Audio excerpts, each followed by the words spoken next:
इस बार जो flash floods, excessive monsoon और वेस्टर्न डिस्टर्बेंसेस की वजह से आए, उसके अंदर हमने रिव्यू लिया है। अप्रॉक्सीमेटली 1350 के लगभग हमारे गांव इफ़ेक्टिव हैं और आज उन इफ़ेक्टेड गांव की संख्या थोड़ी सी और बढ़ सकती है, क्योंकि घग्गर का जो फ्लो फतेहाबाद के बाद पंजाब के सरदूलगढ़ और आगे सरसा में आया है, वो भी 30,000 क्यूसिक के खतरे के मार्ग के ऊपर 50,000 क्यूसिक चल रहा है। एहतियातन प्रबंध सारे कर लिए गए हैं। जहाँ पर हमारा फर्स्ट बांध ब्रीच हुआ है, इमीडिएटली उसको प्लग करने का प्रयास किया गया है।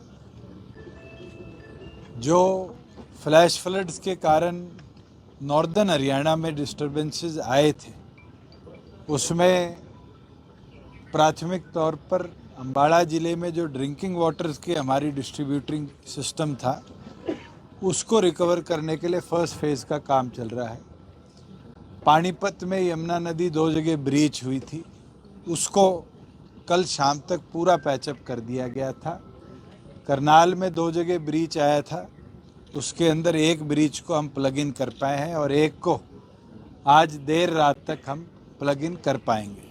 सोनीपत के अंदर कोई भी ब्रीच बांध के उपरांत नहीं हुआ था, मगर कई ऐसे गांव थे जो समर्ज्ड एग्रीकल्चर एरिया था। मैंने स्वयं विजिट भी किया है और आज वहाँ पर पानी जो है वो यमुना के मेन बेसिन में रिसेंट डाउन कर गया है। दिल्ली के अंदर अभी भी वाटर लेवल्स हाई हैं। फरीदाबाद में जो 3 लाख क्यूसिक पानी फ्लो में आ रहा था, वो क्योंकि यमुना का फैलाव अब लगभग 4.5 से 5 किलोमीटर की चौड़ाई में चल रहा है, वो रिसेंट डाउन होके 1.5 लाख क्यूसिक तक आ गया। और मुझे उम्मीद है कि जो हमारा नेटवर्क एरिया इफेक्टेड है, वो अगले 24 से 48 घंटे के बीच में पूरी तौर पर रिकवर हो जाएगा। पलवल में फ़्लो अभी भी तेज है, वहाँ पर लगभग 11-12 गांव हैं जिनको हम बोट से इवैक्यूएट भी कर रहे हैं और साथ में राशन और ये सुविधाएं भी समय अनुसार पहुँचा रहे हैं। आज सारे डिप्टी कमिश्नर्स को एसडीआरएफ की जो नई गाइडलाइंस है उसकी हमने हिदायतें भेज दी है। साथ में जो एफसीआर लेवल की पावर्स थी, वो भी आदेश दे दिए हैं कि उसका लीगल रिव्यू करके डिप्टी कमिश्नर्स को अगर इमीडिएटली वो डेलीकेट कर दी जाए तो हम उसको तुरंत करने का काम करेंगे। अप्रॉक्सीमेटली 148 जगह रोड नेटवर्क्स में पीडब्ल्यूडी के ब्रीचेस आया है, जिसको हम पूरा ऑन पेपर ले चुके हैं और एस्टिमेशन 230 करोड़ का इस पे आने वाले भविष्य में खर्चा पूरी तौर पर दुरुस्त करने के लिए आ सकता है पोस्ट मॉनसून। उसके लिए कमेटी भी बना दी गई है और जो जो एग्जेम्पशंस हमने देनी है डिस्ट्रिक्ट लेवल पे काम गति के साथ हो, उसके भी आदेश आज शाम तक जारी हो जाएंगे, जिससे अगले 1 सप्ताह में टेंडर प्रक्रिया के साथ साथ जो काम है मेजर वर्क्स का, उसको हम टेकअप करेंगे। एक निर्णय जरूर लिया गया है कि जो कल्वर्ट्स जहाँ रोड में कटाव आया है, वहाँ पे परमानेंट कल्वर्ट्स बनाने का अब हम काम करेंगे कि इन फ्यूचर अगर वाटर फ्लो रहता है तो वो हमारे रोड नेटवर्क को इफ़ेक्ट ना करे। सिमिलरली ये हिदायतें मार्केटिंग बोर्ड को और पंचायत को या और अदर यूएलबी जैसे कंसर्न डिपार्टमेंट्स हैं उनको हम फॉरवर्ड कर देंगे, वो भी सिमिलर तरीके से अपने रोड नेटवर्क्स को और स्ट्रेंथन भी कर ले और इस तरह के फ्लैश फ्लड्स के दौरान जो ये ब्रीचेस आते हैं, इनकी रिकवरी के अंदर भी हमारा प्रॉपर साथ दे पाए। रिवाइज्ड गाइडलाइंस में रोड्स के लिए भी कोई कम्युनिटी सेंटर्स या आंगनबाड़ी या इस तरह के कोई प्रॉपर्टीज़ को डैमेज हुआ है, उसके गाइडलाइंस भी हमने इशू कर दिए हैं। अगर किसी का लार्ज कैटल, दुधारू पशु अगर इसके अंदर किसी को डैमेज हुआ है, मौत हुई है, उसकी भी रिकवरी और उसके पैसे दिएंगे। नॉन दुधारू जो है, जैसे बुलक कार्ट्स थे, उनके लिए भी, बुलक्स के लिए भी हमने पैसे अलग से एक कैटेगरी बनाकर इशू कर दिए। अगर किसी के घर में पले हुए अगर मुर्गे और इस तरह के छोटे भेड़ वगैरह थे, उसके लिए भी गाइडलाइंस इशू कर दी है एसडीआरएफ के अंदर कि इमीडिएटली डिप्टी कमिश्नर्स जितना जितना डैमेज किसी की प्रॉपर्टी पे हुआ है वो पुटअप करे।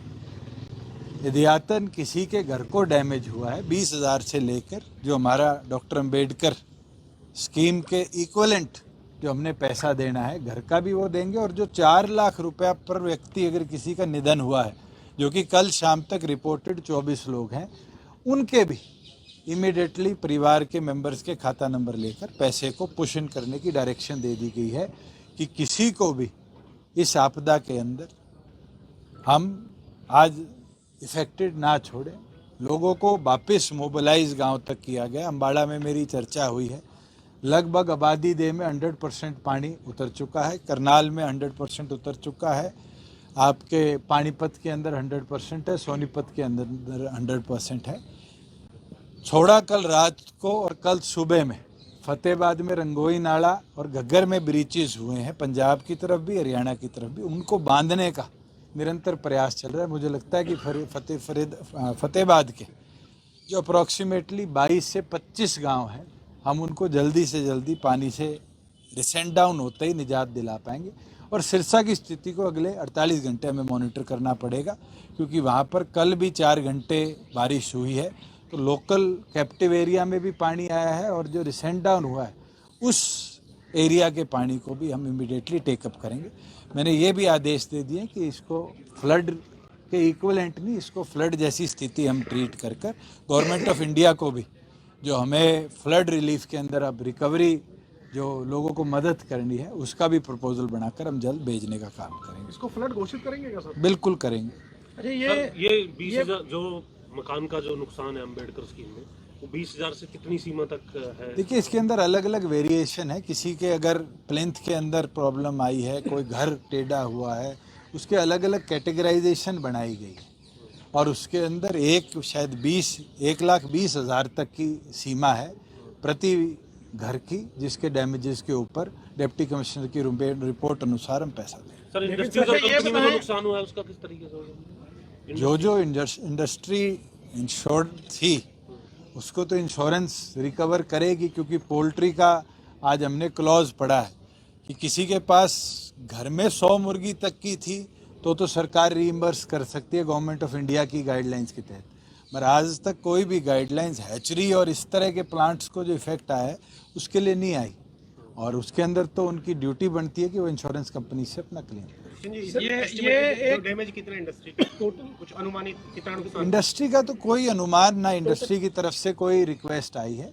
रोड इंफ्रास्ट्रक्चर क्योंकि प्राइमरी कनेक्टिविटी हमारी है, उसका आज रिव्यू किया था। लगभग 230 करोड़ का आज तक का रोड डैमेजेस का हमारे पास आया है, क्योंकि सिरसा फतेहाबाद में पानी बढ़ रहा है, वहाँ कितनी सड़कों को टेम्परेली काटा जाता है, कितनी ओवरफ्लो का कारण इस फ्लैश फ्लड में वही है, उसको असेस करना आज बहुत जल्दी होगा। अभी पलवल में हमारे 13 या 12 गांव हैं जो अभी भी टापू बनकर है, और उनको सड़क का एक्सेस पूरी तौर पर पानी के नीचे है। उन सड़कों का डैमेज असेस करना आज तो बहुत अर्ली होगा। ये तो उन एरियाज़ का हम असेस कर पाए हैं जिन एरियाज़ में पानी रिसेंट कर गया। इंजीनियर्स की टीम ने जाकर सारे एरिया को देखा है। एक अमरावती का कोई प्राइवेट ब्रिज था, वो डैमेज हुआ है। एक हमारा नारायणगढ़ के अंदर ब्रिज था जो बह जाता, मगर अधिकारियों की मैं कहता हूँ कि मौके पे दुरुस्तगी थी कि उनने बोल्डर्स को अटैच कर ब्रिज को सेफ गार्ड किया, और वो हमने जो IIT रुड़की है उनके इंजीनियर से एग्जामिन करा लिया, वो फिट टू ट्रैवल है। तो ऐसा कोई ब्रिज स्ट्रक्चर हमारा डैमेज नहीं हुआ। मगर एक चीज़ बड़ी देखने को मिली कि जो हमारा डैम है पंचकुला वाला, इसके अंदर जो बोल्डर्स थे ये डैम के ऊपर से इतने भाव थे कि ऊपर से फ्लो कर घग्गर के अंदर पाए गए।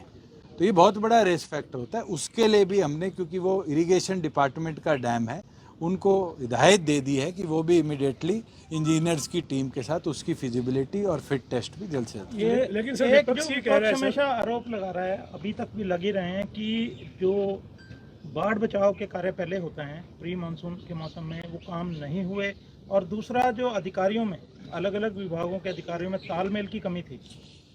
गुप्ता जी, अगर इतिहास हरियाणा का उठा के देखो, इससे जल्दी अगर कहीं पानी निकला हो इतिहास में, चाहे वो 96 की बाढ़ हो, चाहे वो 2006 के अंदर सिरसा जिले में घग्गर टूटी थी उसकी बात हो, और चाहे 1973-76 की बात हो, जितना डाटा मैंने पढ़ा देखा, मुझे नहीं लगता इससे ज़्यादा एफिशिएंसी के साथ कभी इतिहास में काम हुआ, रिहैबिलिटेशन का भी और रिकवरी का भी। और आज के दिन ये सिर्फ बेटर कोऑर्डिनेशन के कारण थी कि हम भी, अधिकारी भी सारे वॉर फुटिंग पे रहे, 24 घंटे काम किया और ये रिकवर कर पाए। यमुना का बांध जब जब टूटा है, 2-2 1-1 महीने तक एरिया में पानी नहीं निकला। आज आप अपने पत्रकार साथियों को कहो, सोनीपत जाके देखा है, पानीपत दोनों बांध जो प्लग हो गए उनको देखा है। और अब तो हम आगे भी इसको और टेकअप कर रहे हैं कि जहाँ यमुना पे पिचवर्क नहीं हुआ आज तक, जब से बांध बने हैं चौधरी देवीलाल जी के समय से, उससे लेकर, क्योंकि मैं कई इलाके में गया हूँ, वहाँ कहा गया कि 77 में चौधरी देवीलाल जी आए थे, उसके बाद तो कोई आया ही नहीं इस बांध को देखने। आज उसको भी हम आने वाले भविष्य में कैसे कंक्रीट के साथ बंद किया जाए, चाहे उसके लिए हमें फ्लड एंड ड्रॉट से और 500,000 करोड़ देने पड़े, हम पूरे को टेकअप करेंगे। और ये चीज़ मुझे लगता है कि राजनीति इस पे करना, चाहे दिल्ली सरकार कर रही हो चाहे विपक्ष कर रहा हो, ये आज समय नहीं है। आज क्राइसिस के अंदर क्या एफिशिएंसी के साथ उसको दुरुस्त किया जाए, ये काम करने का है। और मुझे लगता है इस पूरी टीम ने, पूरी हरियाणा सरकार ने मिलकर इसको टाइम अनुसार बचा। आम आदमी पार्टी का ये भी कहना है कि जो आईटीओ के गेट जो हरियाणा के पास मेंटेनेंस के लिए है, उनका मेंटेनेंस समय पर नहीं हुआ। इससे पहले कई बार मुख्यमंत्री जी ने कल इसकी इंक्वायरी के लिए लिखा है और मुझे लगता है 48 घंटे का समय दिया है। एक बार रिपोर्ट आ जाए फिर उस पर बोलना बेहतर होगा। भूषण जी, कल दिल्ली में बैठक होने जा रही है एनडीए की, क्या आप भी उस बैठक में होंगे? डॉक्टर अजय सिंह चौटाला जी जाएंगे और दूसरा सदस्य कौन पार्टी का होगा ये मेरे ख्याल से डॉक्टर साहब तय करेंगे। क्या पक्ष रखा जाए उसमें, क्या पार्टी? देखिए, एनडीए की बैठक है, क्या राष्ट्रीय लेवल के नेताओं के बीच में चर्चा होगी आज कहना तो बहुत जल्दी होगा, मगर अच्छी चीज़ है कि एनडीए की बैठक रखी जा रही है और आगे इलेक्शन ईयर भी है। मुझे लगता है बेटर कोऑर्डिनेशन के लिए बहुत जरूरी भी। 2 दर्जन विपक्ष की पार्टी भी आज बेंगलोर के अंदर बैठी है। अच्छी बात है, पिछली बार बैठी थी उससे 2 लोग तो कम हो गए और आज शायद मेरे को जो अपडेट है पवार साहब भी स्वयं नहीं गए। अगर इस तरह से विपक्ष एक होके धीरे धीरे बिखर रहा है तो ये अपने आप में उस अलायंस का या उस गतिविधि का कमज़ोर होना है। लेकिन सर, ये जो एनडीए ने बैठक बुलाई है जिसमें आपकी पार्टी यानी राष्ट्रीय अध्यक्ष के नाते अजय सिंह जी को बुलाया गया है, आपकी पार्टी को बुलाया गया है, जो गठबंधन को लेकर चर्चाएं होती थी उसके ऊपर एक तरह से विराम लग गए, क्योंकि आप तो मैं 3.5 साल से बोल बोल के थक लिया कि हम दोनों ने बड़े पॉजिटिव एटीट्यूड के साथ प्रदेश कैसे चले अलायंस किया है और वो दिन हो, आज का दिन हो, मुझे नहीं लगता हमारे मन में कोई संशय है। आपके चैनलों पे और आपके मन में कोई संशय हो उसको मैं नहीं तोड़ सकता। देखिए, मैंने पहले भी कहा है और अब दोबारा उसको लिखवा देता हूँ आपको कि आज के दिन प्रदेश को स्थिर सरकारी सरकार कैसे मिले, उसके लिए दोनों पार्टियों ने गठबंधन किया। आगे इलेक्शंस के अंदर कैसे अलायंस आगे बढ़ेगा, ये चर्चा दोनों पार्टियों के नेतृत्व की है। दोनों बैठ के सीट शेयरिंग कैसे होगी, किस विषय पे कहाँ तक बात रखी जाएगी, वो आगे के भविष्य की बात है। क्या हमारे बीच में कोई मतभेद है? बिल्कुल नहीं है और मुझे नहीं लगता अभी कोई पैदा होने की भी स्थिति है। सर, क्रॉप डैमेज का क्या स्टेटस है अभी? कुछ क्रॉप डैमेज को आज रिपोर्ट करना बहुत अर्ली है। जहाँ जहाँ डिप्टी कमिश्नर्स के हिसाब से 100% क्रॉप डैमेज की रिपोर्ट आएगी, 15,000 रुपये इमीडिएटली उनके खातों में ट्रांसफ़र कर दिए जाएंगे। जहाँ पर क्रॉप डैमेज 75% से नीचे रहेगी, क्योंकि उसकी असेसमेंट आज और फसल बेचने के बाद मिलकर करी जाती है, उसको समय अनुसार करना पड़ेगा। अगर हमें पार्शियल रिलीज भी कहीं करना पड़ेगा तो उसमें बैठ के हम पॉलिसी बना लेंगे। मगर जहाँ पर फ्लड से 100% किसी का खेत वाइप आउट हो गया और उसकी ग्राउंड ट्रूथिंग होगी, जिस दिन रिपोर्ट आएगी, जैसे पहले हमने सेम डे आरटीजीएस किया था, खाते के अंदर हम आरटीजीएस कर 100% कॉम्पनसेशन देंगे।